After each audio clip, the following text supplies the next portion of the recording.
अशी अपेक्षा व्यक्त करतो की असे पथनाट्य प्रत्येक गावामध्ये ऍटलीस्ट तालुक्याच्या स्तरावर असायला पाहिजे, अदरवाईज ते इन्फॉर्मेशन खालीपर्यंत जाणार नाही. जसं भारत सरकारने एक नारा दिला आहे की टीबी हारेगा देश जीतेगा. तर त्याच्यासाठी मी नेहमीच सांगतो, कारण जास्त मी टेक्निकल गोष्टीमध्ये जाणार नाही कारण की ते सर्व प्रोफेशनल्स आहेत. डिटेक्शन, ट्रीटमेंट आणि प्रिव्हेन्शन. डिटेक्शन साठी आम्ही टेस्ट करतो, सीबीटी, नॅट, त्याचबरोबर एक्सरे, सेन्सिटिव्हिटी टेस्ट, बाकी मॉन्ट्रिओ टेस्ट, बरेच टेस्ट असतात जे आम्ही शासनाच्या मार्फत फ्री ऑफ कॉस्ट करतो. त्याचबरोबर treatment is the most critical. Treatment जर पूर्ण झालं नाही तर पेशंट्स तर डेफिनेटली ट्रीट होणार नाही आणि रेसिस्टन्स डेव्हलप होणार, आपल्याला माहित आहे.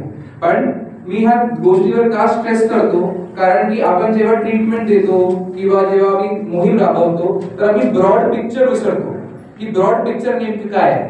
तर आपल्याला डिटेक्शनवर मॅक्सिमम केसेस सापडण्यावर, आपल्याला मॅक्सिमम केसेस फाइंड आउट करायचे, इन्सिडेंट्स वाढवायचे, त्याचबरोबर ट्रीटमेंटवर फोकस करायचे. आणि थर्ड सर्वात इम्पॉर्टंट आहे जनभागीदारी. जनभागीदारीसाठी प्रिव्हेन्शन करायचे आपल्याला.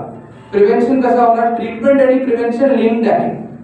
जेव्हा तुम्ही प्रॉपरली कोर्स पेशंटला सांगितलं की ट्रीटमेंट प्रोटोकॉल्स काय आहे, नेमकी त्यांना एक्झॅक्टली काय करायचं. सर्वांना माहिती आहे टीबीची जर एकदा औषधी घेतली तर 1 किंवा 2 वीक मध्ये तुमचे खोकले जातात, तुम्ही विदाउट कफ पेशंट असतो, पण टीबी जात नाही, बॅक्टेरिया रिमेन्स ऍक्टिव्ह.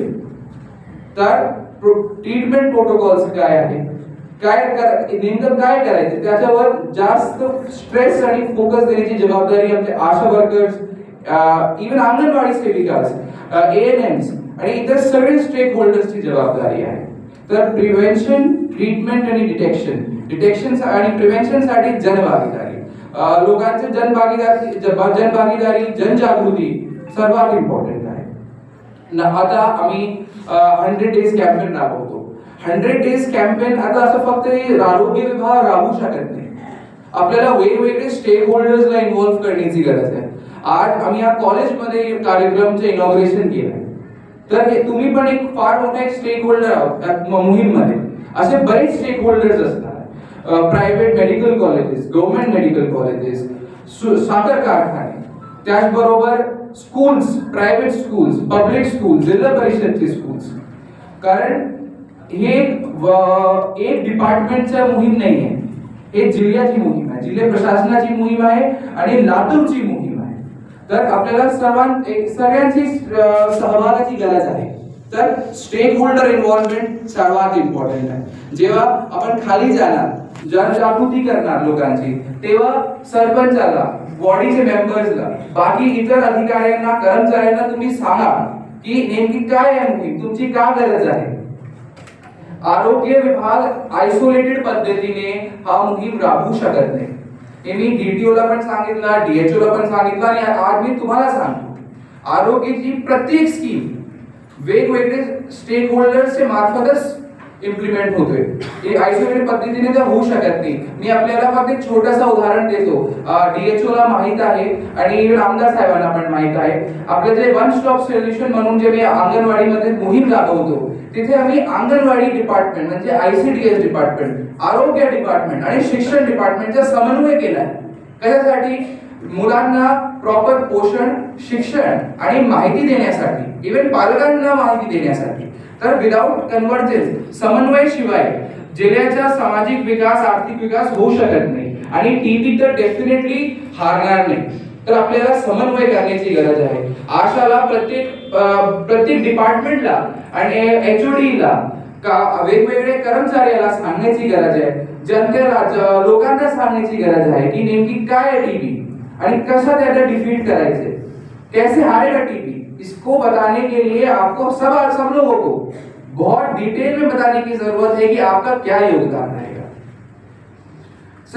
त्याच्यानंतर मी माझ्या पर्सनल एक्सपिरियन्स सांगतो की मला पण एकदा टीबी झाली होती जेव्हा मी कॉलेजमध्ये होतो आणि सर्वात क्रिटिकल फॅक्टर, ट्रीट मेडिसिन घेतली, टेस्ट झाले, तुम्ही रिकवर होतो, त्याच्यामध्ये काही दुराई नाहीये. पण वेट लॉस सर्वात इम्पॉर्टंट आहे.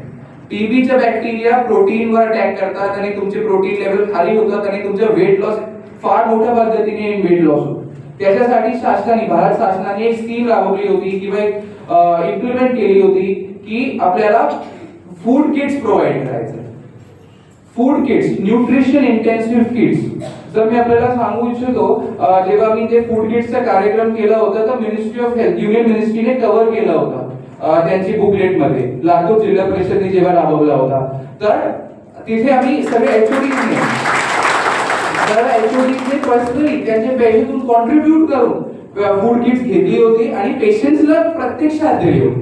पण परत फूड किट्सचा प्रोग्राम हे शासनाचा नाही, फक्त म्हणजे एचओडीचा नाहीये, जिल्हा परिषदच्या अधिकाऱ्यांचा नाहीये. कॉमन मॅन, वेगवेगळे सेक्टर्सचे लोक, इंडस्ट्रियलिस्ट असो, प्रायव्हेट सेक्टर्सचे डॉक्टर्स असो, प्रायव्हेट कॉलेजेसचे टीचर असो, त्यांना पण कॉन्ट्रीब्यूट करण्याची गरज आहे. आणि त्याच्यामध्ये काही फार मोठी गोष्ट नाहीये. नॉर्मल अनाज जरी दिलं किंवा एक नॉर्मल प्रोटीन इंटेन्सिव्ह डाएट दिली, लाडू वगैरे, पुरेसे आहे. कारण आपल्याला प्रोटीन इंटेन्सिव्ह डाएट द्यायचे पेशंट्सला, कारण आपल्या ग्रामीण क्षेत्रामध्ये तेवढी इकॉनॉमिक कपॅसिटी नसते लोकांना, तर आपल्याला त्यांची हेल्प करायची. तर प्रोटीन किट्सचे जे इनिशिएटिव्ह आहे त्यांना आम्ही फूड किट्स म्हणतो. तर फूड किट्सचे नियोजन मला असं वाटतंय एक रिस्पॉन्सिबल सिटीजन म्हणून करण्याची आवश्यकता आहे. तुम्ही एक स्टेप तर घ्या, आम्ही तुम्हाला दुपटली सपोर्ट करतो, पण थोडासा तुम्हाला सपोर्ट करण्याची तुमच्या म्हणजे सर्वांचा, नॉर्मल लोकांसाठी मी सांगतो. तर थोडासा फूड किट्स मध्ये आपलं योगदान करण्याची गरज आहे. लास्ट आपल्याला